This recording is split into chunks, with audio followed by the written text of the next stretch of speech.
Good evening, ladies and gentlemen, and welcome. Today is Wednesday, September 27th, 2023. This is the 57th episode of What's Happening Dracut, and we are live tonight, located at our overly ostentatious studios here at 91 Mill Street in Dracut, Massachusetts. And do we have a show for you tonight? You know, we sometimes take a couple of weeks off, and then we come back with hell's a-flaring. But tonight, you're going to have a great time, so get that popcorn popped, get your soda and beverage ready, because we're going to come rolling out in just about a couple of minutes. But we want to thank you for joining us tonight. This is the place where you're going to find out information where you won't find out anywhere else. You're going to hear some stuff tonight from our panel here that has been doing research diligently for the last 48 hours, getting down to the nitty-gritty on what's happening here in Dracut, both politically and not politically. If you want some more information, you can always join us live on Facebook, which we are streaming right now, I believe, live. That's on correct. Facebook. And we are also on YouTube, and our guru of the computer system is Gordy Scott, who's in the house, the Teflon Don of DATV, Gordy Scott. How is everyone doing? How you doing, Gordy? Good. Good. Things are good. I do have the solution to all Dracut's finances. We know, we got that. You're gonna talk If you about didn't see it? our trailer on Facebook, I've got the solution. It's easy. Easy Like that. peasy. So if you want to join into the fun here tonight, you can call us, and you can get our local number here, 978-957-4243. And I did that without notes. Or a teleprompter. Without a teleprompter, without notes. Boy, Wow. I feel good tonight. I'm That not privilege's slipping up kicking the in. stairs or falling down the stairs or grasping for words like our great president of the United States. I'm John Zimini. I'm your host for tonight. And also with us tonight is our ace Cub reporter who's finding himself a little bit overwhelmed now that he's at the real level of college, no longer taking communications and in a real class for a change. Wow, John. What do you... So much for all our communication majors out there. Wow. Wow. No, I'm a history major now at Middlesex, and they're doing their best to indoctrinate, but I'm not letting it get to me. I've had some very fruitful discussions over the past few days. You understand that that history degree is going to get you a nice job at either Dunkin' Donuts or, can you repeat these words after me? Would you like fries with that, sir? You know, John, a very good friend of ours has her doctorate in history. Yes. And let me tell you, I call her ticket-topping Duda. Yep. She's on top of the world, rakes in more money than you and I will ever see in our lives. Well, I don't know about that. So, I don't know. That. She's rolling, John. I don't know. Well, yeah, she's on a big teacher salary. I don't know if you guys ever need any handouts for campaigns or anything or charities, you know who to reach out to. She's rolling in money because she works. Oh, harder than anybody else I know. Does she have more than one job?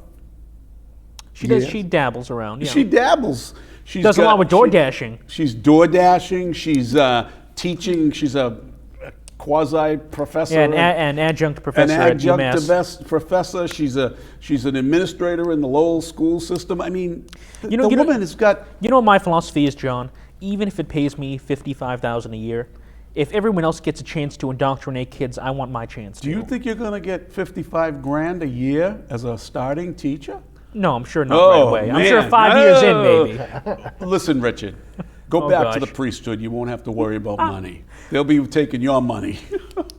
Oh, we're not going to get into that right now, John. We can do that another time. But listen, we have a great show for tonight. This is the place. You're in the right place to get what's going on here. We're going to talk about a plethora of different subjects tonight, particularly focusing on the tri-board meeting the other night, which was quite a show, quite a show. We're also going to talk about some rift between some school committee members and the Board of Selectmen, as well as some internal strife within different boards. We're going to talk about, I've got all all the little birdies around town that have been chirping in my ear for the last 2 weeks. I've got everything written down, and Gordy's been doing his research. But before we get to that, let's talk about checking us out on Facebook.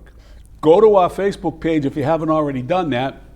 Click follow and like our page, and get us up over 3,300. We're approaching 3,300, and our interactions, they call it, and our reach is expanding exponentially, as they would say. And I mean, last month, for the last 28 days, we had over 76,000 people looking at our page. And that's just incredible. It boggles my mind. It's pretty good for an illegitimate news source. Yeah, illegitimate, right? And we're here for your entertainment. But you can also get us by emailing us at what'shappeningdracut at gmail.com.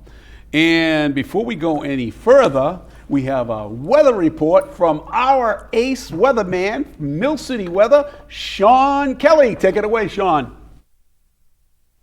Hi guys, thanks for having me on tonight. And here's the forecast for tonight. Temps are going to drop into the low to mid 40s tonight. So kind of chilly for this time of year with those clear conditions. Winds won't be that bad coming out of the north at 5 to 10 miles an hour.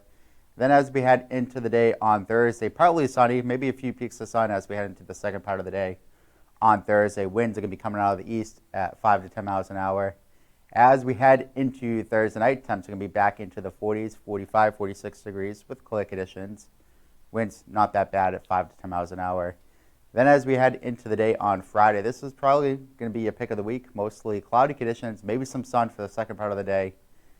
Winds won't be that bad again at 5 to 10 miles an hour. Then as we head into Friday night, temps are going to be dropping back into the 40s, near 50 degrees with mainly clear conditions. Here's a look at your exclusive 8-day forecast. So again, Friday probably going to be your pick of the week. We might get some sun as we head into the second part of the day on Friday. Saturday and Sunday not looking too bad right now with temps in the low to mid 70s as we head into the middle of next week. And that is the forecast for now, everyone. Back to you guys in the studio. Sean, you are looking quite dapper these days, After that my Vegas man. trip, something that happened. Vegas trip, what happened in Vegas is what stayed we in want to Vegas. have a little talk, baby. Yeah, no kidding. He's all tanned up. He looks really rested. He looks like he's ready to go. He's stealthed. He lost some weight. Yeah. Did you see that? Did you notice that? I did. Yep. Wow. You see, folks, we wing it half the time here. So we just got notes and then we just throw out that stuff. But Sean, you're looking real good. Call in later on if you want and tell us your secret there of how you got to look so good. Good job, Sean. And he's online watching us right now, as are many, many others. We've got a lot of people starting to click in on us. So there are some upcoming events coming up. One is what you were going to mention something. I think Gordy said the football group is having an event coming up. Oh, Did you know that? I did Oh, you not. didn't know that was me. You Okay. mean with Moose, right? Yeah, no, that's a past event, That but was there's Saturday. a new one coming up, I think around the 30th of the month, which we'll be plugging there? that to help them. The football group is trying to get an all-sports booster regenerated and what have you, and I know there's a couple people involved with that, and we'll try to get them in before the end of October. But you had another event Yes, coming up. so just as a note, Moose will be doing another hearing with Colleen Gary at the American Legion. We haven't decided the date yet, but you'll hear it on What's Happening Dracut first. But my event, here's a little shameless plug. I help the Blessing Bag Ministry at St. Francis, and we are putting on a dance. It is Friday, October 6th. We still have a few tickets left. They're $20 each. There's going to be a cash bar. There's going to be raffles, a DJ. We're going to have a band for the first hour, homemade pastries. If you want a ticket, you can get it either after Mass at St. Francis this weekend or at the parish office. And we have a condolence we want to send out? Yes, a good friend of mine, I won't say her name, but she is my Polish sweetheart. Love her to death. Her brother-in-law passed away, and we are keeping you in our prayers. Thoughts and prayers, yes, and thank you very much for all you have done helping us, particularly Absolutely. over at Old the Home Day. Old Home Day.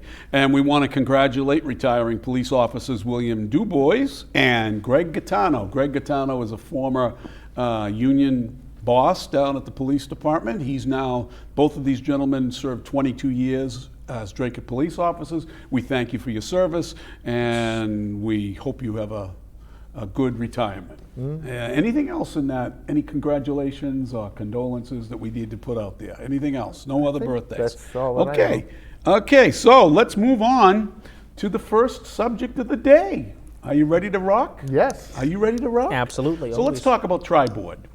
So we had some issues come up at the Tri-Board, right? Yes. What were they, Gordy? Give us something. Well, they're all speaking about the chargebacks to the school. So the town manager says she doesn't know. She's kind of doesn't really know, but there's a number been thrown out, 2.2 million. They're going to be short, but she can't say that it's going to be that. It might be down to 1.8. It might be as high as 3.5. So she said everyone's got to pay their fair share. The school's got to kick in to pay, their portions of, transportation, what have you, snow plow removal, all that stuff. Before we get to your solution sheets, a couple of observations. You watched the meeting, did I you did. not? Yeah. So, I turned it on, and I was late into the process, but it seemed as though their tempers were flaring a Yes. little bit, and that there was a display by several of the members of the school board, Renee, Young, Allison, Volpe, and then you had other members of the Tri-Board committee were all kind of pointing at Ann and Victor Garofalo on what the plan was going forward. And to their credit, both Garofalo and Ann said, we're just going to give you what the problems are and what we're facing. And they were right. They're right about that. They're just there to give you the crunched numbers and to tell you what projections look like. And then it's up to the political entities to come up with the solutions. But the Alyssa Nazaro, who was chairman of the Tri-Board committee meeting she was actually chairing the other night. And they're all talking about that committee being unison in what the solutions are. That's not what that committee was formed for. And that committee was formed more for hearing the numbers and then banting around what they might think the solutions are. But they should not be talking as a coalesce as a group, a political entity, and then go out and ask for what they're all talking about. We need more revenue, we need more revenue, we need more revenue, and all you hear is override for operating expenses. Yet last night, the ugly trash tax came up again. You're gonna do a fee for trash, fee for removing mattresses, stormwater fee, all that stuff came up, right? So my thoughts are, and I throw this out to everybody, who's taking the lead on what's to do here? I'm off that board now, I'm gonna say 20 years, maybe? Right. And I served for 9. So, the same problems that we had then, we have now. Yes. And So they brought that up in the meeting. They talk Yes. about expanding the commercial base. The commercial base has not moved in 20 years. We get a coffee that needle shop has here, not yeah. moved. You get a couple, you get They one think- business. We're getting a and- Starbucks. Yeah, a Right. Starbucks. Do you think economic development is cutting a ribbon? Not at a coffee shop, that's for sure. Do you think that a nail shop is going to Right. produce the kind of revenue Or a restaurant, that's going to pay? It's not. Do we have an economic development director? Yes, we do. And let me say this on a personal note. I like Dan Phelps, good guy, gentleman, good writer, and all that. But he was hired as an economic development director. I would change the name to economic Advertiser. Yeah. economic, development advertiser director. I don't know. Is there anything on the horizon? Is there any economic development coming down the line to the tune of $50 million? I haven't heard anything. No, Have you? no. Have you? No. I hear development coming, housing stock development coming, Right. and everybody's screaming about that, and rightfully so. That's not moving the economic development needle. No, it isn't. It's going to bring in more tax revenue, but it's not going to be tax revenue that's going to sustain the kind of services that are going to be needed in that area. So we have a couple of things we're going to go over tonight. Richard did some homework for us, and as we all did, and there's some interesting things. There was a good back and forth between the members. At one point, Rich Cowan brought up Rich Cowan. Listen, we have the timestamp on that. I like the guy as an individual, but he has never seen a tax that he doesn't love. So, because he's one of those left wingers that really wants to boost the revenue up and get more money into the. Are we going to be any better off than we were 15, 20 years ago if we raise the taxes by $5 million? Are we going to move off the bottom No. of where we stand on per student spending? No. Somebody in the comments said, "What about all the pot shops?" Oh, and that's that gonna money's go- they're threatening that money's going to go away. That's Correct. that's about $3 million. Why should that money go away? Because the state's going to grab it. The state wants The it. state wants it. States are a cash cow, and they're re-legislating the whole thing and going to change that whole formula thing. That we're not going to get the revenue that we think we were sold on getting, right? So, what do you got queued up first? Rich Cowan? Yeah, let's play the Rich Cowan little piece. That was about he was talking about back in the day when Dennis Peendak was the manager, Right. and Ann Vandal was the assistant manager / financial person, and I think he didn't really explain it that way, so some people took offense to it. But go ahead, let's play it. Here we go. Yeah, no. So I think we need to wrap this up. Rich, do you have something very quickly to say? Well, I just want to say that you're trying to explain to the townspeople what's going on. It's important to think about. I mean, the Dracut has a history. The phrase is trying to live within your means, and it's being presented right now. At least this discussion so far is that, well, it's the school department where you have people asking about money, but as Renee pointed out, there were in excess of 20% raises given to other departments several years ago under the former town manager. And between 2000 and 2005, as far as I can tell, there were additional health benefits given to town employees. So the question is, when these additional budgetary commitments were made at that time, did we look at our base? Because if you're going to make these if you're going to incur additional costs, you have to increase the base somehow. And I don't think that Dracut has necessarily done that. Also, we built we built a lot of buildings, and you can actually cut the amount being spent on capital costs. But as has been pointed out, that you're going to have infrastructure that's going to fail. So, in going forward, I think that we have to think about what's going to happen if we don't do it. And what happened when we didn't do it in 2008, 2007, that period, is the town management did not fully fund the health insurance, didn't make the proper contributions, and later on employees complained about that, and there was a settlement reached in 2013 where the town had to pay back. So, I do disagree with what the chairwoman of the Board of Selectmen said about let's leave it to the professionals, because we've seen what happens in the past. We left it to the professionals, and the professionals didn't follow the law, and we got in trouble. I Rich, disagree. That, you know that what, actually is that's a wrong comment. I mean, I wasn't here then, but to tell us that the professionals are not following the law, I mean, that happened. that's That's a why our last ridiculous town manager comment, left. Rich. No, That's Come why on. our last town. Absolutely Okay, I think we're getting a little bit off. That is a ridiculous. Yeah. You have to sit back and laugh. I don't know if you saw how red-faced Victor Garofalo got. He really got But upset.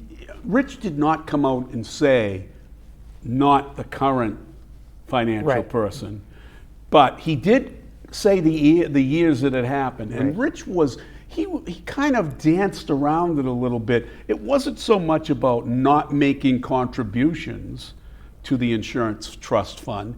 It was taking money out of the insurance trust fund and balancing the overall budget with it. That the manager at that time and the assistant town manager at that time did it. And it wasn't the current professionals, but one of them is the manager now. And you've got to wonder how. There's got to be a thought somewhere along the line that Rich was kind of pointing it at the town manager too, because at the time I was on the Board of Selectmen and we were in an executive session, and that's like 20 years ago. So I think I have ample enough time that I could talk about what happened in that, because that should have been released a long time ago. So we commissioned a outside source to look into this business of taking the money outside of the insurance trust fund, which is by the employees, the unions. That's administered by the employees' unions. And what happened is they took the money out to balance the budget, but didn't tell anybody. And then when they were called on it, they said, well, we checked with the MMA, that's the Mass Municipal Association. And they said that's okay. But yet our lawyer at the time said, no, that wasn't okay. Actually, it's against the law. And somebody could have went to jail over that. Not only that, could have been fined 5 times the amount of money that was taken out of the fund, or that was neglected to be put into the fund. Let's put it that way. And as my recollection recalls, that would have been around a $10 million fine for the town. And at the time, I was telling the unions, particularly the firefighters union, that don't talk about this, just go do it. Report it to the AG's office and report it to authorities and let the chips fall where they may. And their answer to me was, well, we didn't want to break the bank and end up with a $10 million award, because they would have got a $10 million award on that. I mean, our lawyers were telling us that day, this is illegal. They did correct the problem, but it's just the fact that they arbitrarily did it is what got me to no end. And I mean, that was a great exchange, by the way. Yeah. And I'm sure that Rich Cowan didn't know how much gaslighting he was doing that Yeah. particular moment. I don't think he meant to. Well, Victor Garofalo takes offense to everything, Yeah. by the way. I mean, he's got to tell you that he's an honest person. Yeah. Kind of like Richard Nixon. Yeah. I am not a crook, but I'm not equating to him as a crook. But when you have to say something like that, I kind of wonder what's going on behind that. There's so many different things that happen at that meeting. There was an exchange between Renee Young and the manager, and she said something about that, oh, you're not going to like this, what I'm going to say. And I think it was revolving around some of the chargebacks and what have you. Is that what it was about, Richard? Yes, I believe that's correct. Okay. It might have been at 9:33. Okay, so we're gonna cue that up and talk about that for a minute, because the chargebacks, folks, this is a mechanism within the law that allows the town to charge back to different entities in the town for administrative costs, as well as other services that the town provides, such as plowing the school grounds, trash removal, and any other things that might come down the line, maybe administrative costs within the treasurer's office or whatever, payroll, doing their payroll and all that stuff, that could be all charged back to the schools. So when they get their bottom line number, now the town has the right to set a figure, and they have to justify the figure, and I'm sure they can. But Ann has been saying that the figure has been artificially low over the last few years, and that has to be revisited. So as soon as you're ready, give me a nod and we'll go right to that. Okay, let's go to the tape. Outlook, so just kind of to remind everyone what we're looking at for the next 5 years, 2025 and out. That would be great. So our position has not changed from last time. I'm not going to go through all the details. Right now, we're estimating approximately a $2.2 million deficit. We're working with the town departments, and we're scouring the budget to hopefully find some monies to close those gaps. Right now, we do not have an answer to that question, and we do not have enough information to comment on it for FY '25. We need to see where the chargebacks come in, we need to see where the revenues come in from the state. We need to understand what the net school spending is going to be next year. We do not have that information at this point to comment on that. Okay, but from what you're predicting, we are looking at at least $2 million deficit. Like I said, we do not have enough information to have a solid answer for that question. We don't have the net school spending requirement for next year. We don't have other numbers that we need to make a full determination and commit to that. So I will not commit to a full deficit of 2.2 million. We will do the best we can to close that gap with scouring the budgets, coming up with additional revenues of some kind. Outside of that, it is what it is. We have to look at the chargebacks. I know that's not the most popular thing, but the school has to pay their fair share. And those chargebacks have to be amended to meet today's needs. And that is going to happen in hopefully the next 3 to 6 weeks. And what are we looking at for chargebacks exactly? So like, what would that amount to? What I are don't you have that right estimating? now. I don't have that with me. So we currently have a chargeback agreement with the town. Right. And in order to change that agreement is the key word, we would have to agree to it. We are not going to agree. I guess I can't speak for the whole board, but I'm willing to bet that a majority of the board would not agree to what was presented at the last Board of Selectmen meeting, because that would actually take millions of dollars out of our budget, not to mention, and the superintendent can attest to this, we have reached out to DESE, and that would not some of what you proposed would not even count towards net school spending. Well, that is So not the to put- discussion right here tonight. The Please don't discussion is the interrupt me. deficit. Please don't interrupt me. So putting all of your eggs in one basket of charging it on the schools is foolish. If that's what you want to do, but we will not agree to taking on $2.5 million of burden. I didn't say you were going to have to take. That's what you said in the selectmen's meeting. I said that the school rewatched department, today. the school department has to pay its fair share based on what the expenditures are for the town. I do not have a detail on that right now. We're working on it, and we will work with the superintendent to work through it. So, you saw that little exchange get real testy between Yeah. the two, the school committee member, Renee Young, and the manager. And there's going to be quite a fight over that because, they think they're untouchable because net school spending is what it is, and it's dictated by the state of what we're required to give them. But then we start with the chargeback stuff, and she's trying to say that won't be taken off the top. Oh yeah, well, it's got to come out of your budget, right. and you can spin it whatever way you want. First of all, do you think that Miss Young would be that upset if that wasn't going to affect their budget? I highly doubt it. Let's just put it that way. So to say to the manager that we're not going to agree to that, you don't have to agree or not. She's the manager. She's going to set that. Right. And she's going to decide, and then you're going to take. Well, they the do fight. have an agreement, which I don't understand what that agreement was. They said there was some kind of contractual agreement Yeah. between the school board and the Yeah, and the but I town. mean that could change. I mean those are handshakes, and they can change that. Those agreements. It's like Joe DeRocco talking about lights at Veterans Park. 30 years ago, the neighborhood decided there weren't going to be lights at Veterans Park, and we honored that. That's why we built Veterans Park. Well, it's 30 years later. Things change. Right. Things change, right? So, and there's still, by the way, there's still no lights at Veterans Park, but I suspect that sooner or later that's going to change, Right. because you're going to need it for whatever activities is going to be going on down there. But to get back to this particular fight, later on in the meeting, they talk about there's going to be an enormous chargeback of almost $4 million that's been created by school choice.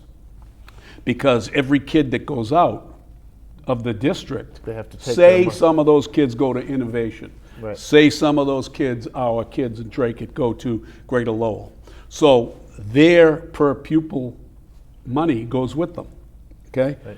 And what you don't realize, and what I've now come to realize, that if those kids get sent out because of an IEP or because of a special ed 504. problem, they are sent to another outside school, that $300,000 doesn't get charged to the Greater Lowell or to Innovation. It gets charged back to the originating school system. So that's a whole different set of problems that they're talking about. And that's why they fight so hard to keep kids in the school system. Right. They don't want them to go to, I mean, look I'm going to tell it like it is. They don't want them to go to the regional school. They don't want them to go to Innovation, even though the parent decides that, hey, I want my kid to go to use school choice. I want him to learn a trade. And I want him to be a Be an tradesman. electrician. Not every kid is going to go to college. Right. And there are kids at Dracut High School that aren't going to college. I mean, I Right. hate to tell you that. Yep. And they should be at a trade. Why aren't we, Richard, And they you're need fresh out. they need trade. Right. They need Why trade. don't we have what we had when we were in high school? Right. Shop, Woodworking. and woodworking, a basic electrician, how to change a plug. Auto mechanics, and Auto I had my- mechanics. yeah. I mean, just because all of this regionalization of the Greater Lowell Technical High School, or in any instance, in any school district, they have different agreements with tech schools within their confines. I know that down in Chelsea, there's it's in Saugus, it's Northeast Regional Vocational School, and there's several towns that contribute, and those kids all go there. But I get that, but there are still not enough seats there. Why can't we have those shops at our high school? Because schools are it's no longer about the best interest of the student. It's whatever vision the people in charge have for the school. Whether or not the children's point of view goes with that, Well, who creates the vision? I would think it comes from the superintendent's office. He's the captain Or of is the it ship. from the state? That's The another good vision is question. from the state, right? Which we can get into later on. There's lots of talk about, physical ed and hygiene and all this sex training. I posted something the other day on our Facebook page relative to the state revamping all of the sex ed guidelines, right? And I read room the for document. The CRT as well. Well, You have they to don't make room mention for that. CRT in any of that, but Not you by know, name, of course. They won't. They wouldn't dare mention that. But so what is the solution to this stuff? What is the solution? They were talking about an override of let's go for like $10 million, right? So you're going to put a $10 million override on, but you're not going to use the whole $10 million. But once you get that in the hopper, you can just raise it to $5 million or to $2 million, whatever you need for that given year, and then bank the others, and we won't have to go back to the people for anything more. Right. Are you serious? You think I'm going to give you, as a taxpayer, excuse me, Gordy, are you going to say you're going to write off a what is a homeowner's loan, right? You're going to go and get a line of equity, Right. and you're not going to use it. Right. If you have a line of equity for Well, but it's rainy day. We'll save it for they'll a rainy pull day. out of it anytime they want to pull it out. Right. Right? It's and who's to say that the unions won't say, well, you got it. You've got all this extra money. We need more insurance. We need more. The paraprofessionals need a raise. Well, that's another subject. We're going to bounce all over the place here. I think Renee Young referred to the paraprofessionals are here tonight. They were at that meeting last night, Yes. at the tri-board meeting. Yeah, they are hinging on what you are going to get for money because that's going to help them get what they're looking for. And they right? haven't had a raise in 5 years. And or now, 6 years, or nobody, 7 years. there's no one here or outside on the street that doesn't think that the paras deserve more money. Right. Well, didn't Allison Genest... But 30%? Right. That's what they're shooting for, like 30% pay raise? Right. I think Allison Genest made a fair point that evening. Yes, And I don't know she how did. many times I can say that. So props to her. I'll give it to her this time. Saying to the paraprofessionals in the audience, don't direct your anger at us. Don't direct your anger at the Board of Selectmen. We don't set your salary. It's that guy sitting right over there, Mr. Steven Stone. Do you have that? Do we have that Pete? clip? Did you have that clip? I don't think we have that one lined up. All right, well, so Alice, to go back and to be fair, we bang Allison Genest around pretty much a lot on this show, and she deserves a lot of it, and so doesn't her husband, but that's for another subject. But she steadfastly stated last night that her position is you may be talking about an override that might only cost $300 per household. And like she said, That would only be a $3 million override. Though. Right, and it went from there to $10 million. Right, and I agree with what they're saying. It's only $300, but what she said was, and I feel the same way. There are people out there in Dracut that are on fixed incomes, particularly the elderly population, those who are single parents that are renting or that own houses that are still in the same houses. And there are people out there that are that are living on week by week, check by check during Bidenomics. And that $300 is a huge amount of money for them to raise. It's $30 a month. Yeah. Right. And for them, she said that, she will not support an override. Yep, she did say for that. And that's good. But she knows publicly that by supporting that, her political career will end pretty quickly. She won't be able to go any further than where she is right now. And I think she has delusions of grandeur to be something else. Well, John, correct me if I'm wrong. Isn't she also in favor of fees, trash fees and whatnot? That's where we have a problem. Well, because my question is... Because she was in favor of the mattress fee that she was talking about that, and then when she was running, she said she wasn't in favor of any fees, and now all of a sudden she's in favor of that fee. Well, where does she stand on a tax fee, a trash fee? Well, I don't know, but John, answer me this: whether it's a trash fee, a mattress fee, or an override, right. What's the difference? A tax, it's still a tax. It's tax. How can you not support the override, but then support an additional fee? Right. I don't know. That's beyond me. Maybe I'm missing something. No, absolutely. We just got a check-in from Jimmy Flynn. Hi, Jim. How are you, buddy? He's out there saying what a great show tonight is, and we have a bunch of people over here watching. Oh, man, we were up to about 30 people at one point. Rich Silvio Sr., Pops, oh, gosh. He's out there. He's saying, isn't that why we need teachers to teach IEPs? I think he was talking about what we were talking about, IEPs. Yes. The IEPs is a plan for a particular student. Richard, do you know what an IEP is? Yeah, so an IEP stands for the Individualized Educational Plan. Mm-hmm. Angel will correct me if I'm wrong. Love her. Love you to death, Angel. Yeah. Basically, it's another name for our SPED students, or special education students. So I think what my dad is alluding to here is why don't we hire more special education teachers? Right. Opposed to having them sent off. Oh, yeah, right. Well, because some of these kids, these students are really severely handicapped and need more than just a SPED teacher. Sure. They need a lot of different services for any given reason. Believe it or not, Lowell has a very good SPED program. Lowell Public. Yeah. You shouldn't be eating when you're talking. You know what, John? I made a horrible mistake of going into the break room before the show. They have these wonderful pretzels. I swear to God, we're not sponsored. These little pretzels stuffed with peanut butter. Fantastic. But anyways, like I was saying with Lowell, though. So when Rich was being thrown those daggers about bringing up the illegal use of town funds for for balancing the budget, Victor went after him, and others on the board went after him, and what have you, and I mean, it was just incredible. But the bottom line here, folks, on the tri-board is all they're interested in is coalescing behind an idea for how much we're going to go for an override, and they know that starts at the top, and the Board of Selectmen has a job to recommend to town meeting and to others whether or not we do an override.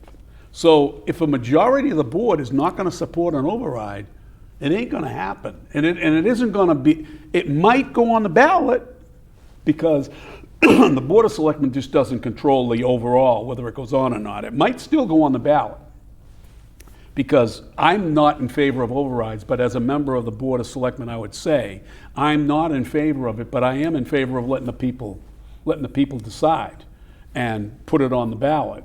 But I will be actively supporting the no to the override. Right. And I did that several times, so for operating expense overrides, and I would do that again. So all they keep saying is the money amount is fluid, whether it's $3 million, $2 million, 10 million, for an operating override, and then they quietly have backed off. You notice that the new school override has gone into the background a little bit because we're now at a point where they're doing design.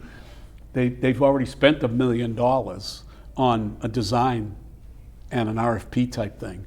And are you gonna vote for an override for new schools, knowing that there's a projection of $2 million next year and another $4 or $5 million down the line? Are you gonna do that, Gordy? No. As an advocate for schools, we're all advocates for schools. Right. We just want you to use those resources better. Are you gonna vote for that? No. Do you think any of your neighbors are gonna vote for No. that? I'm going to ask you, later on in the show, I'm going to ask you, are you better off today than you were 5 years No. ago? course No, not. you're in the hole. Bidenomics has cost you $8,000 a year extra. Yep. And that's for somebody who might be able to afford that $8,000. Right. Right?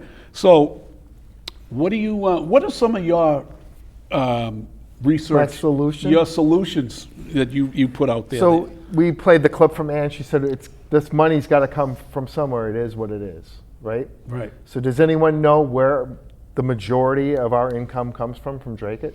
Do you know where that? Absolutely know where it comes from. Where is it? From the taxpayer, from the Right. homeowner. Right, from a homeowner, right? Homeowners, people So I who did own a- buildings, own properties. I did a little investigation, John. Okay, good for you, Gordy. So I have a house, right? Right, I have 5,000 square feet. Is my that's your lot, lot. not your house. Your my is- house. How much is your house? How big is your house? It's square feet. about 1,300, 1,400 square feet. So it's a small house. Small house. That's not a big house.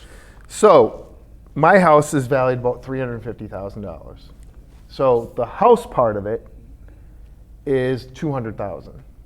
The land part of it, so they break it down into two pieces. So you got land and you got your house. Right. So my house piece, which is a square lot, right? It's 5,000 square feet, is $147,500. That's what it's assessed at. So if my house burns down, I have no house, and I just have the land, it's supposedly worth $147,000. Is your insurance going to cover that, Gordy? I hope you have insurance for So, replacement. so just follow me on this. So Yes, I'm if following you you. just break down the land size, right? I pay $29.50 per square foot of taxes on the land that I own. $29, just the land. Just the land, not the house. Okay. So John, I looked at your house, right? Bring it on, baby. So you have 17,200 square feet of I have land. a good sized lot, yes. Of land.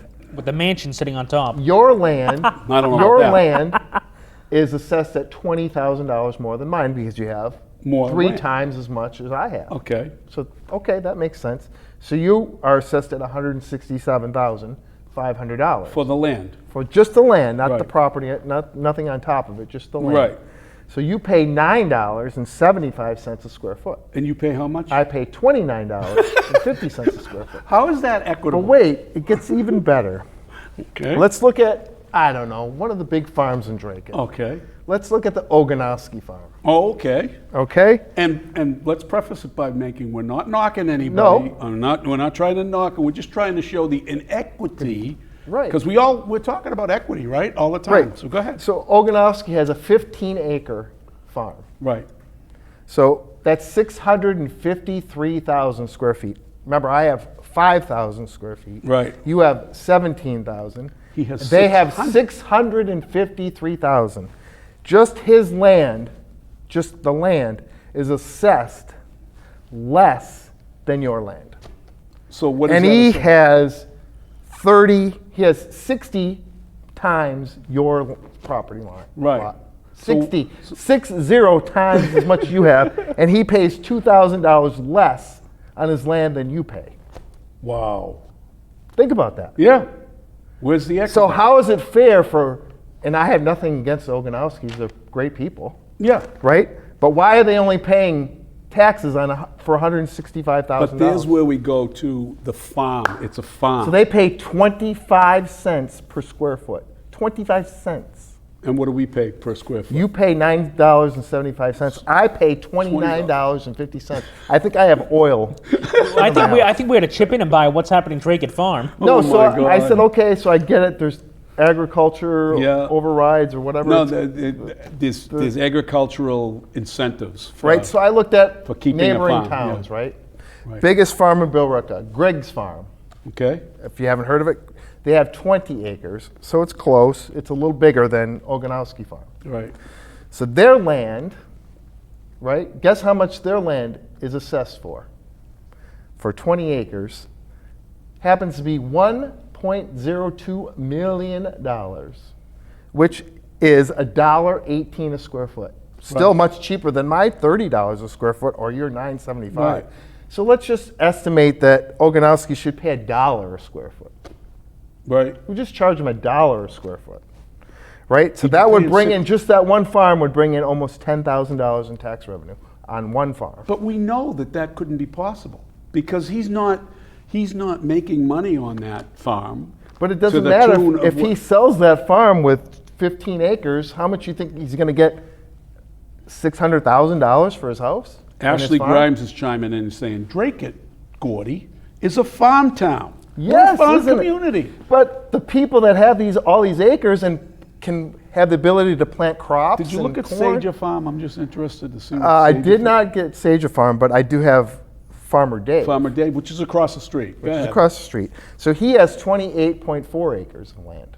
Which is how many square feet? 1,237,106 square feet. Wow. So he pays a little bit more than your little area. He Yep. pays 220,000. That's what his farm is assessed at. Just the land, Yep. not the property, the barn, and the house on top of it. So guess what he pays? A whopping 2 cents per square foot. Wow. You pay Inflation. $9.74. I pay $29.50. They pay 2 cents a square foot. So my solution is simple. If you have a lot of land, pay your fair share in taxes. Even if it was 50 cents for A everybody. dollar. If A it's dollar a square foot. That's what Bill Rickett charges.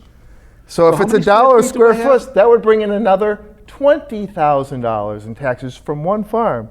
So you got Oganowski would pay $10,000 more.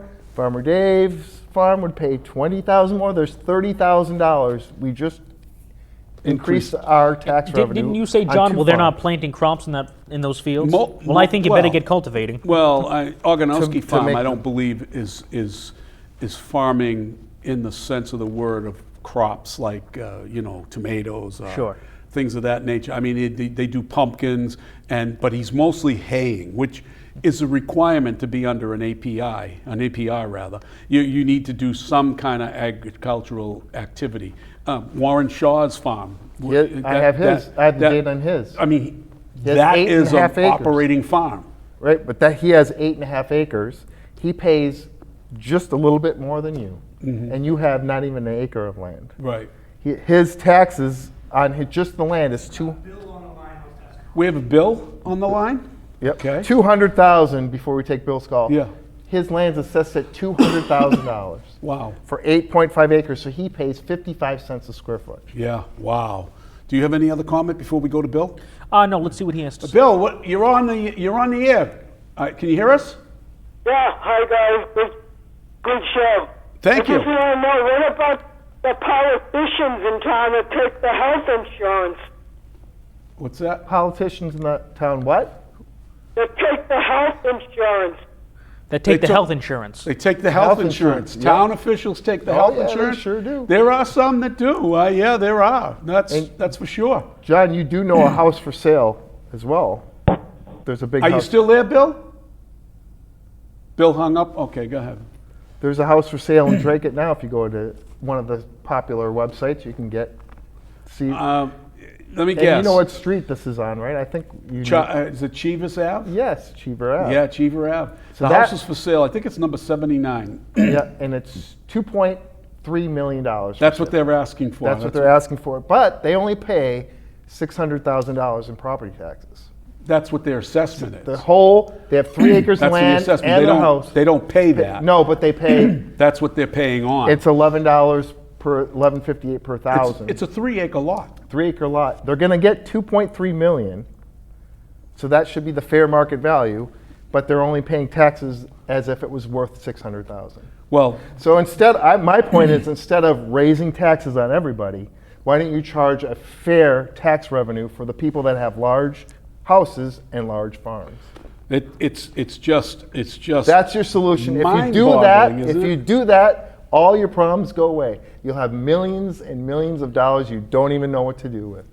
My point is, I pay $29 a square foot.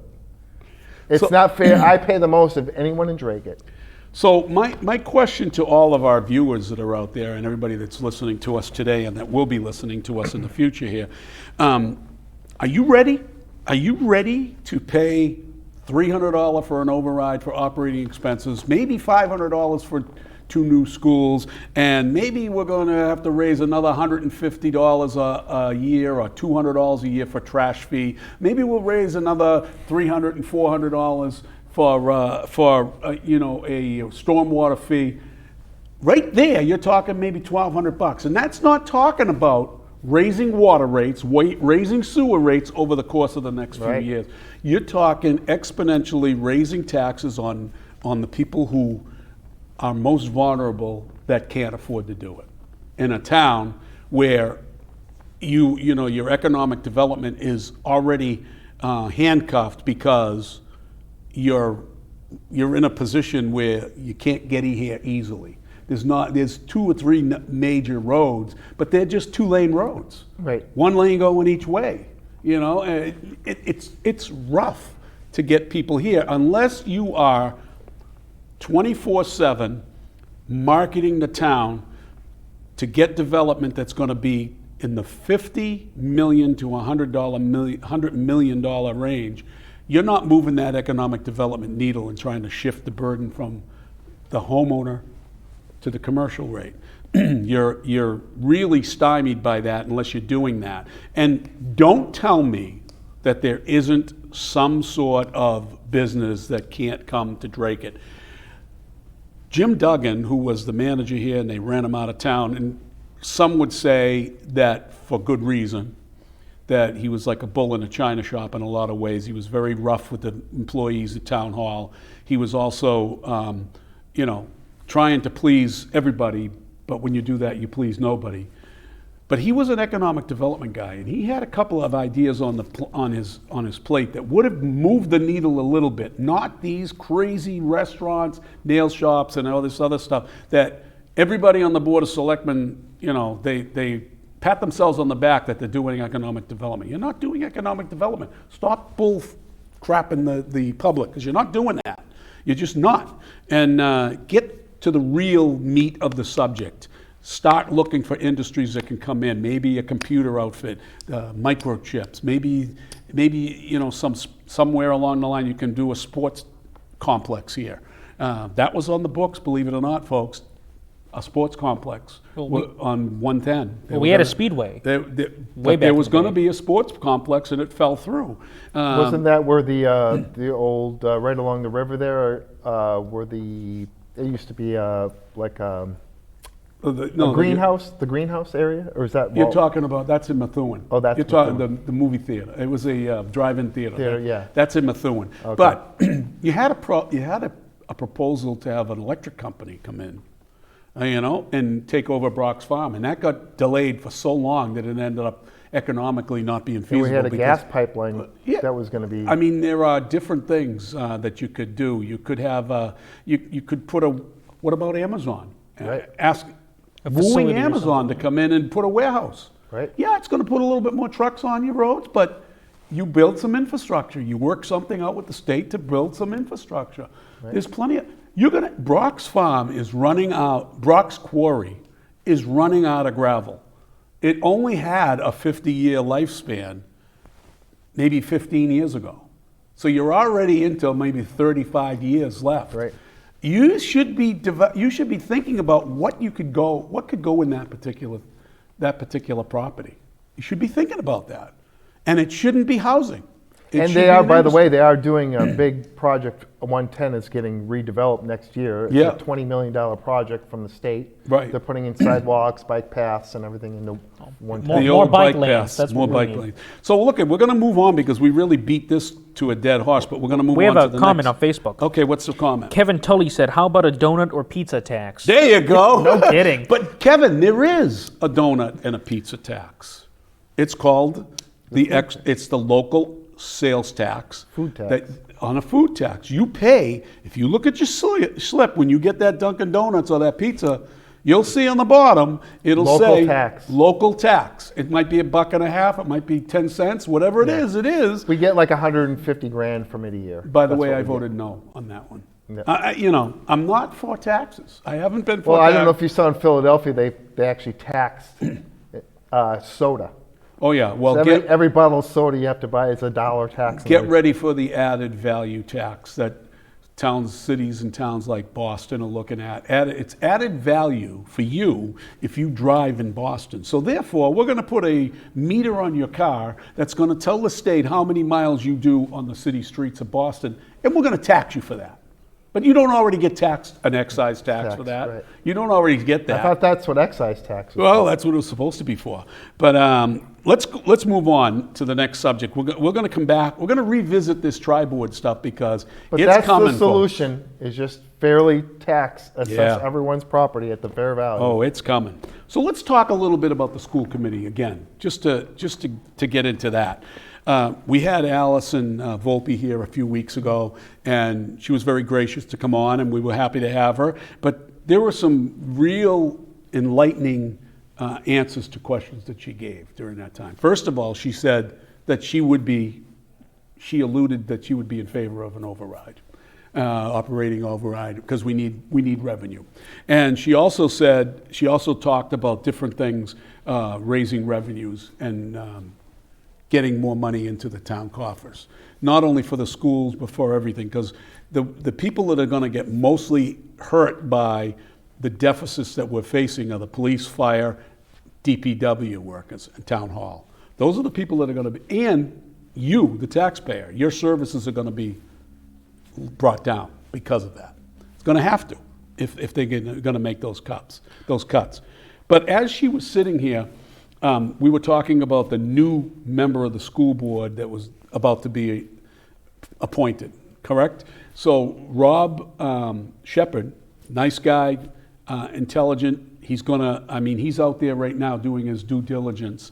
And I have a feeling that he could be a thorn in the sides of some people on that board, that they may rethink what they did by putting him on there. But right now, I'm saying he's taking it slow. But as I have said in the past, the school board as a board and individual school board members are only as strong and powerful and a powerful voice for the people if they use it. If they sit on their laurels and let one person be the leader of the pack that has 2 or 3 other people behind them to form a majority, like the Board of Selectmen has the majority, the big 3, they can do whatever they want as long as they stick together. And the other 2 people, Tony Achinsky and Heather Santiago Hutchins, they can just sit off to the side and we don't care what you say. But if you allow them as a school board member, if you allow one person to grab hold of all the power, and this is what I think is happening on the school board, with the advent of the school chairman leaving the board, Joe Wilkie, that created an opening in the organizational chart of the school committee.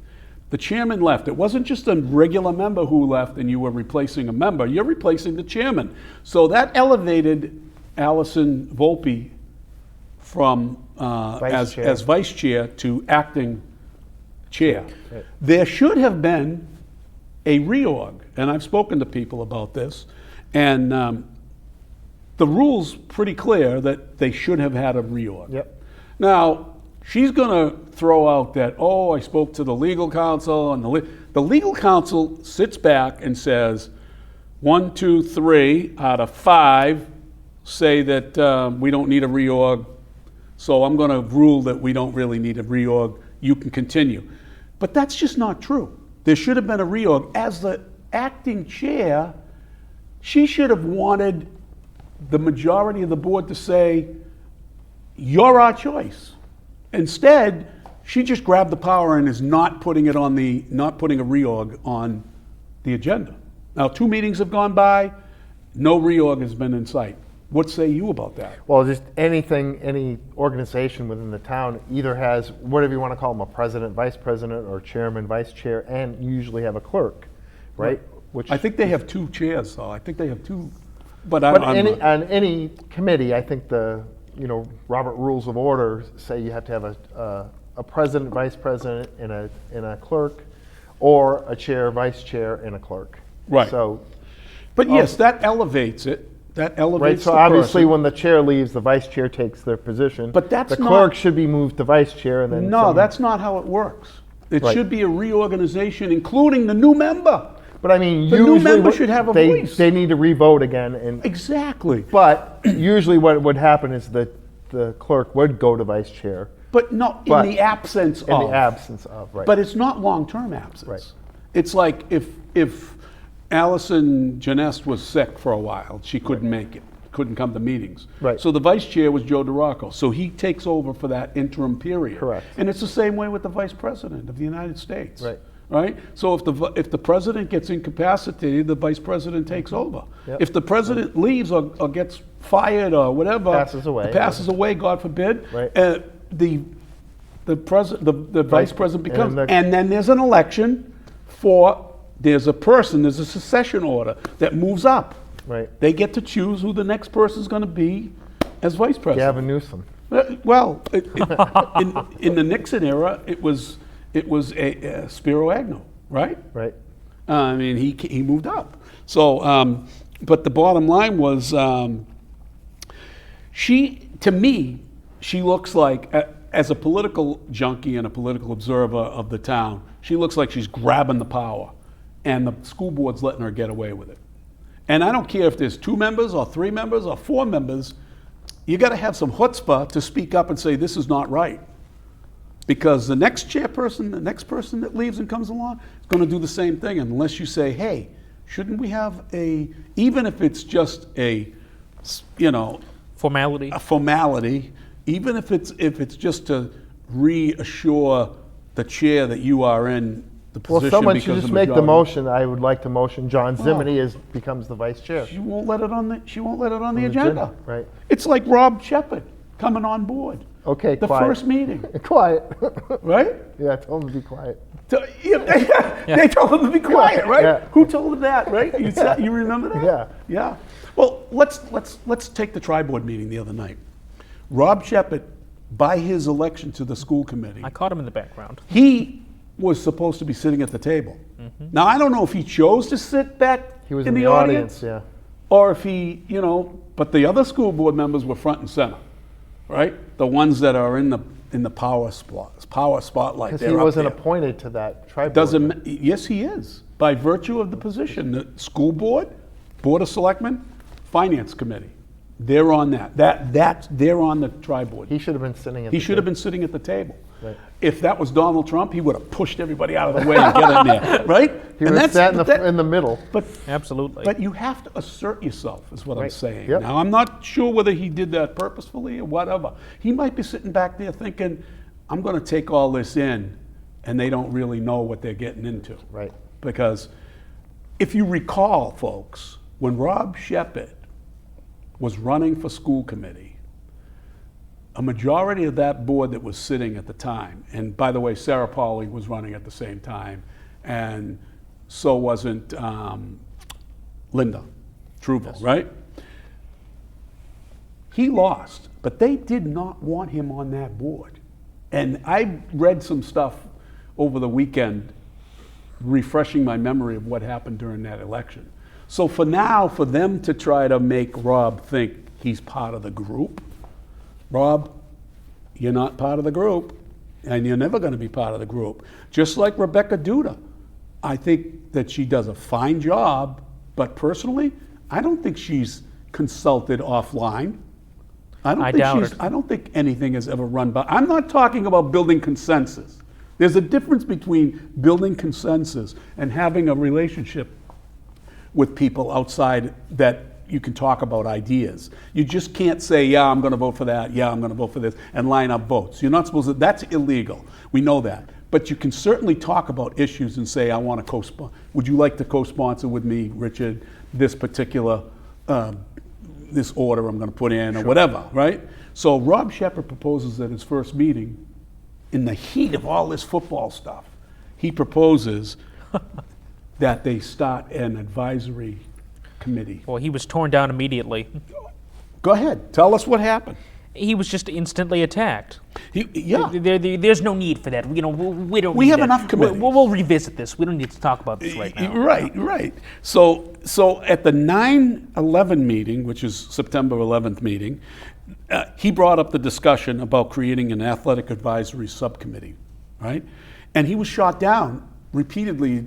They were giving him politely, they were trying to politely tell him, shut the hell up. You know, that we have enough committees, we don't need any more input from the school committee on these different committees. And the roundabout thing was that you're just gonna sit there and be quiet about this particular issue. He gave every cogent and intelligent reason why they should be, particularly with the problem you just faced with football and soccer and swimming and whatever else, right? I think one of the arguments made by one of the school committee members was, well, if we're going to have an advisory committee for sports, we'd need one for drama and for this and for that. If you ask me, the sports department is the only department facing a dire emergency. Right. Drama department is hanging on. Everyone else seems to be hanging on. So I think it's a fallacy to say if you have a department for one or a subcommittee for one, you need a subcommittee for all. So I totally agree with you, Richard, on that.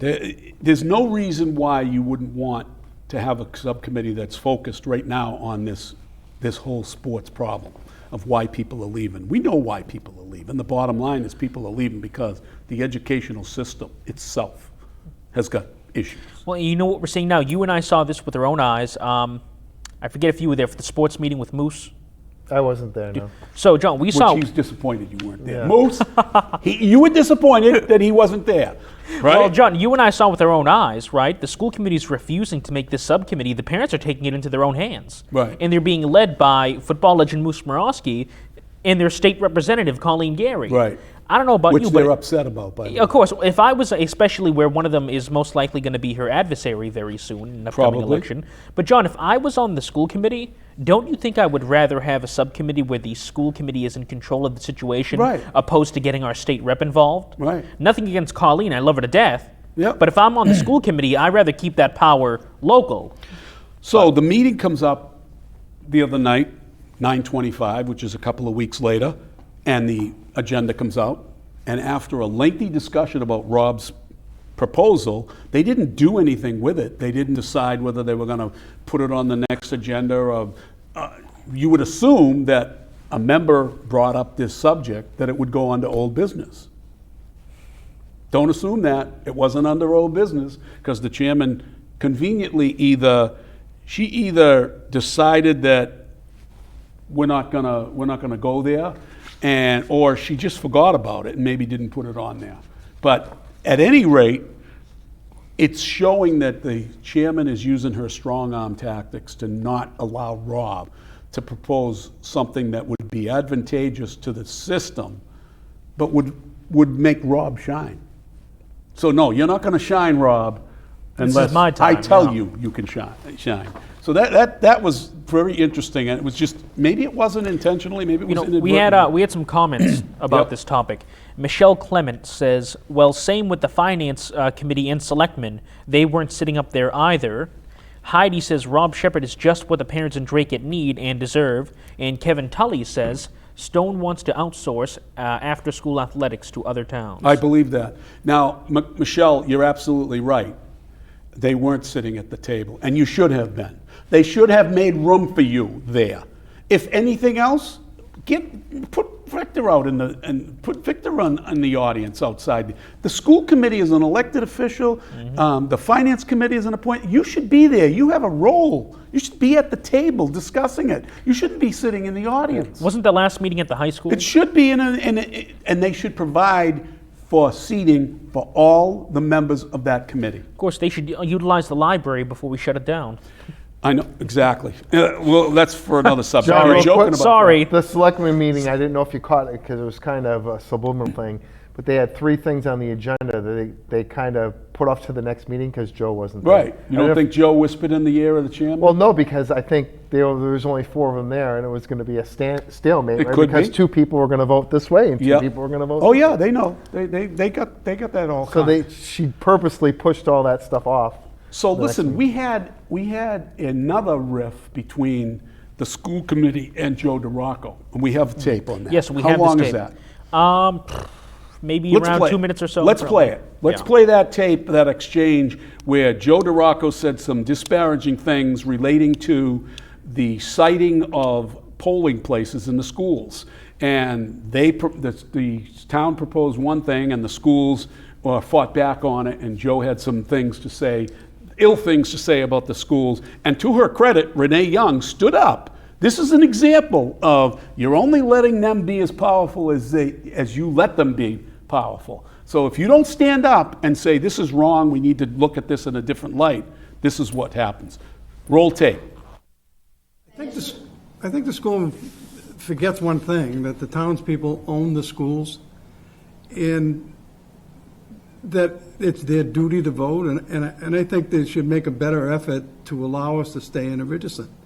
If they're going to a half a day and there's no lunches, I still don't understand why we can't use the cafeteria. If you can use the cafeteria and the gym, you can leave everything the way it is. I mean, people have the opportunity. I mean, we talked about, it's a long way to go. It might be another 2 miles, but they have the opportunity to early vote all the time now. They can mail in. They can do absentee. I mean, there's no, I don't see the big deal. I mean, people jump in their cars and they go to a supermarket or they go wherever it is. The distance between here and the high school is maybe 2 miles. I don't know what it is. 2 miles. I mean, I don't see that as a big. I'm not big sure issue. the distance is the question. The problem is the traffic and the volume of vehicles that will be at the school that will complicate the whole process. And it could cloud the results. And that's where the complications come in. Well, And we got to refrain from that. They did another survey on, cities and towns who went through the same thing. Yes. And there's like 25 of them out of the 46 that replied that are still doing them in the school. Correct. And they've also canceled school. And there's not going to be any activity in those schools. I mean, it's not like the dates, they know 2 years in advance. Mm-hmm. I just don't know why we can't accommodate the voters. I don't understand that. I mean, if they were looking for a new school, or if they were looking for something, it'd be no problem. They've been trying to get us out of the school for years. I mean, even when Kathy Graham was here, it was the same thing. Every time there was election, there became a problem right till the last minute. I just don't think there's any cooperation there. That's my feeling. There's no cooperation there. I personally am not going to vote for the change. I don't know what the rest of the board does, but I'm not.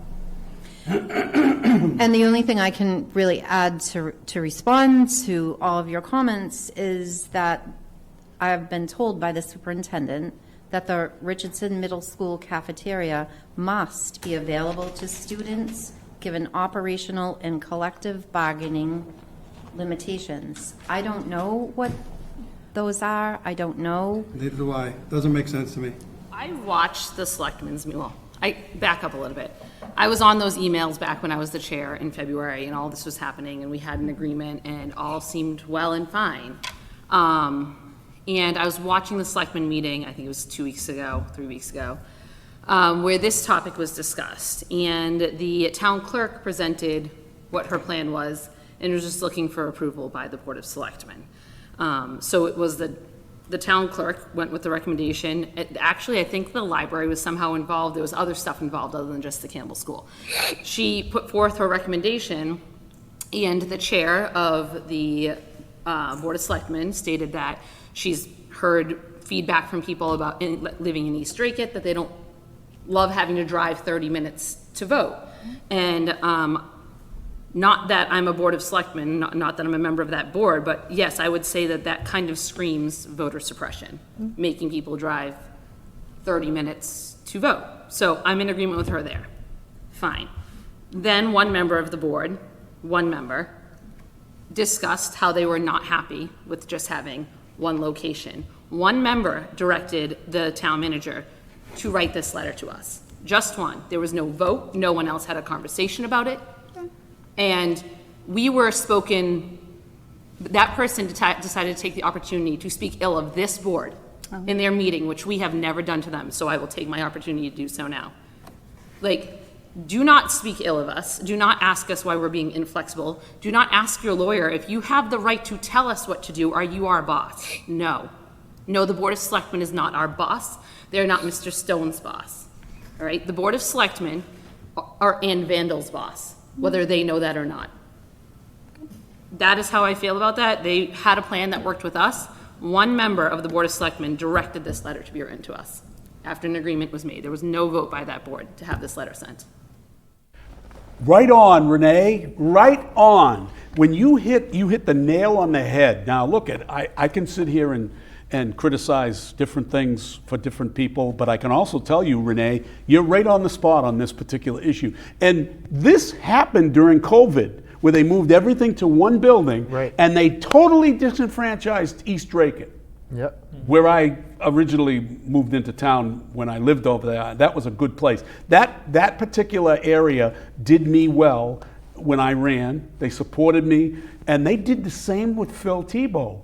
Yep. And now by Joe DeRocco and his cohorts arranging to put the whole election on West Side, where the seat of power is, where most of your members of your elected boards and appointed boards live, then you disenfranchise a whole section of voters. During that election, they went down to Campbell School only to find that the doors were locked and they didn't know where they were supposed to go. And they certainly weren't going to get in their car and travel another 10 minutes to go to the school complex.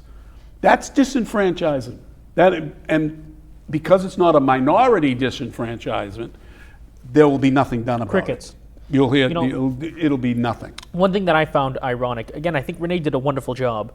Kudos. When she said that, I don't know if the Board of Selectmen realizes that they are the boss of the town manager.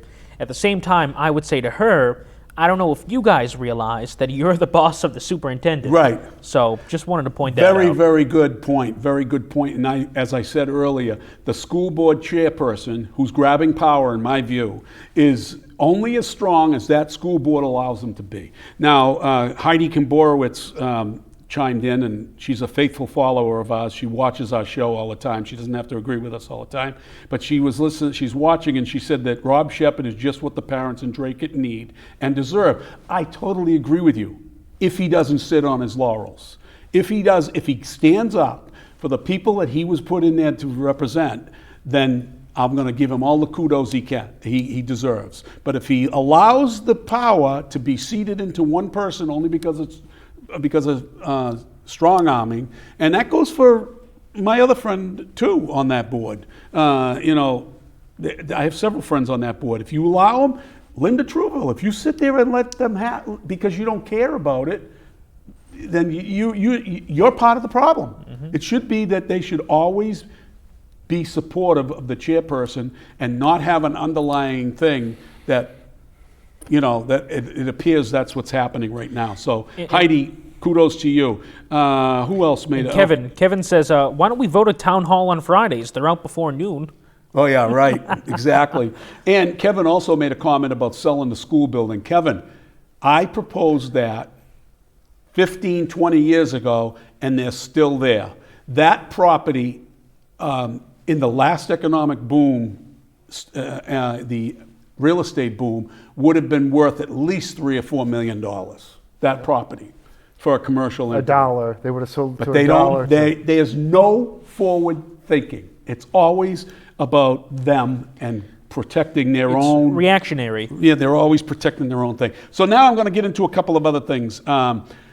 Robert Moulton, the teacher that got fired from the schools a couple of years ago, has reared his ugly head again into the town. He's kind of stalking the superintendent of schools, which I've had several conversations with certain people of authority in town, and I've indicated that I pray that we're not waiting for something to happen, because the guy looks like he's unhinged.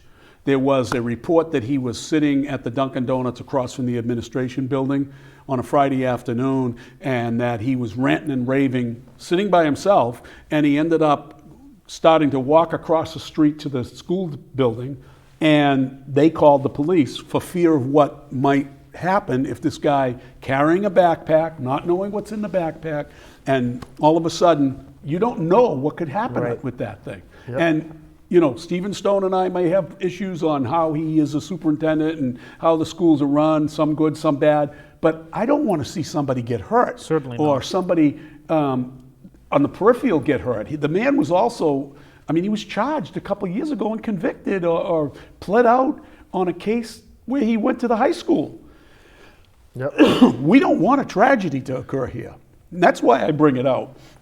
So I hope there's something going on with that. Now, I've had several inquiries about the Brookside School playground. What's going on with that? Where's It's not there.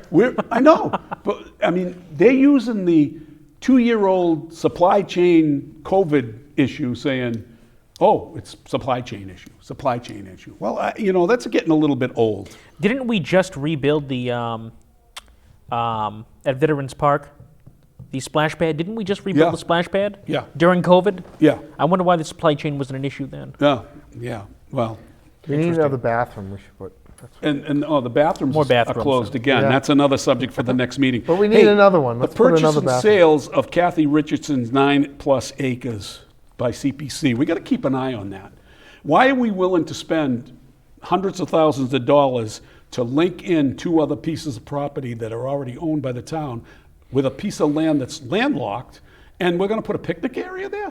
It just doesn't make sense to me.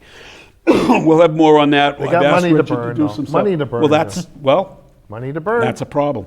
Charter review. I'm going to try to get Tony Oczynski to come on and talk more about charter review. I know he had a motion, or he had a discussion To get citizens scheduled involved. to get the citizens involved, because as he says, and I agree, it's the citizens' document, the charter, and it should be reviewed by Let's the wait citizen. till Joe gets back so we can poo-poo this idea. When you let politicians in, they're going to protect their own being, and if you let the town hall, Let's just wait till Joe gets back so that's we can exactly we can what they're cancel doing. this. That's what they're doing. So, Democratic Senator Menendez and his wife have been charged with extortion. Heard that. Sounds like Hunter Biden to me, right? But they're willing to throw him under the bus, right? Because it takes the spotlight off of Joe in so many words, so many ways, right?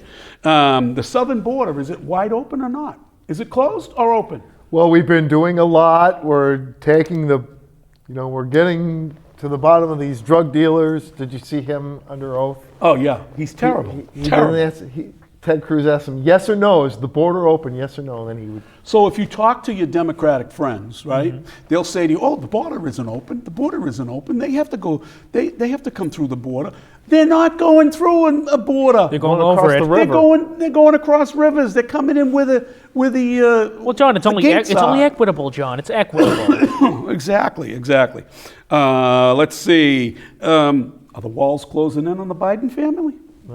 It seems. What do you think? Did you hear the news today that there was a wire from China that went to Biden's address, Joe Biden's address in Delaware? The wire. No, I didn't hear that one They've today. uncovered that, and the Senate committee that's investigating this whole thing is releasing documents that prove that these wires, millions of dollars, came to the Biden family in so many different ways. The Republican debate is on tonight. Are you watching that? Is it really? Are you on tonight? Yep. I can't watch it. I can't. What time watch is it? I don't even know, to be honest with you. I It's don't know at what time 9 it is. o'clock, I But think. you're going to listen to Chris Christie up there, trying to bash the hell out of Trump so that he can get write his next book about how he ran for president and lost. Can't even muster more than 1%.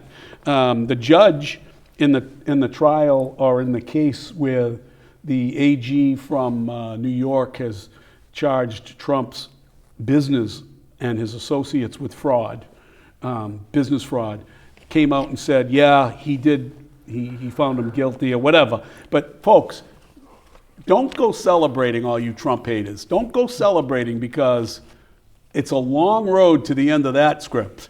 And it's going to end up at the Supreme Court. And what it's going to happen is the Supreme Court is going to more than likely fall on Trump's side. This stuff, they just keep throwing it at him.